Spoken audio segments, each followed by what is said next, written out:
We're always being told to be more curious, right? To be more reflective. But what does that even mean in practice? Well, today, we're going to tear that idea apart and build it back up into something you can actually use. We're moving past just reflecting and into something way more powerful: disciplined inquiry. So, let's be honest for a second. Have you ever been in a meeting and been asked to reflect on something? How often does that just feel empty? Like it's just a box-ticking exercise, a bit of ritual self-talk that doesn't actually lead to any real change. You just end up thinking the same thoughts you did last time. What if the whole way we think about reflection is fundamentally flawed? Okay, so let's rewind. Way back in 1938, the philosopher John Dewey gave us a much beefier idea to work with. He called it inquiry. And look at his definition. It's not about just thinking. It's a disciplined transformation. It's a process. It takes a messy, confusing, indeterminate situation and wrestles it into something clear enough that you know what to do next. The whole point isn't just to ponder. It's to get to a place where you can finally take effective action. So, how do we actually use this? Well, it all starts with a huge shift in how we think about learning itself. We've got to move from being passive receivers to becoming active investigators. Think about it. For so long, we've treated learning like a delivery pipeline. Information gets shoved in one end, and we're just supposed to sit at the other end and catch it. But the inquiry model, it blows that up completely. It reframes any situation, a classroom, a project, a meeting, as a site of investigation. A place where you don't just receive knowledge, you actively build it. And the theorist Donald Schoen really nailed this. He pointed out that the knowledge of real experts isn't stuff you can just find in a book. It's often tacit. It's that gut feeling, that intuition, and it's deeply situational. True pros think on their feet. They're doing what he calls reflection in action. They are solving problems as they happen, improvising and adapting right in the middle of all the chaos and uncertainty. Then you have Jerome Bruner, who adds the last piece of the puzzle. He basically said that you can't just hand someone understanding. It has to be built, piece by piece, with some structure. It needs to be fueled by that thrill of discovery. And most importantly, it has to be driven by a real desire to know. And look at that last point.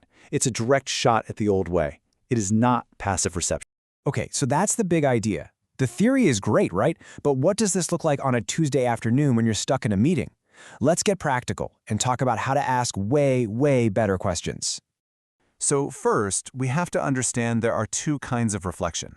On one side, you've got what we can call confessional reflection.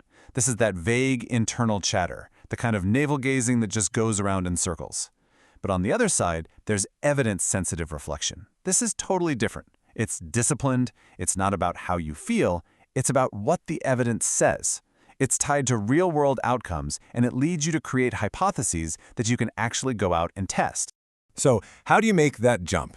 It's actually a pretty simple two-step move. First, stop getting bogged down in one-off events and start looking for a pattern.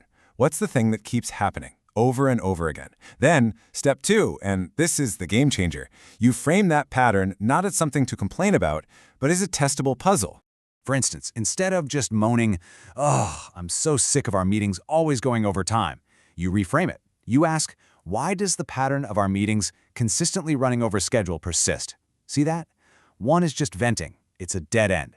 The other is the start of a real investigation. It makes you wonder. It pushes you to collect some data, talk to your team, and come up with a theory you can actually test out. All right, let's bring it all home. Because this isn't just some neat intellectual trick.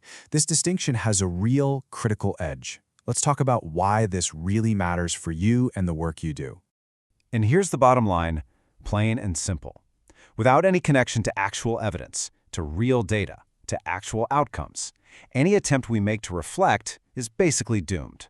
It just becomes that empty ritual we talked about at the start. It's just you talking to yourself, and nothing ever changes. Which brings us to the big takeaway here. This kind of powerful inquiry, it's not about some gentle, passive curiosity. It demands curiosity with a spine. It means having the guts to actually look at the uncomfortable patterns, to ask the hard questions, and to seek out evidence that might even prove you wrong. It's about being brave enough to turn confusion into a clear path forward. So I'll just leave you with this question. Think about your job, your projects, your team. Where do you need a little less of that ritual self-talk and a whole lot more disciplined inquiry? Where in your work, right now, do you need to show up with curiosity that has a spine?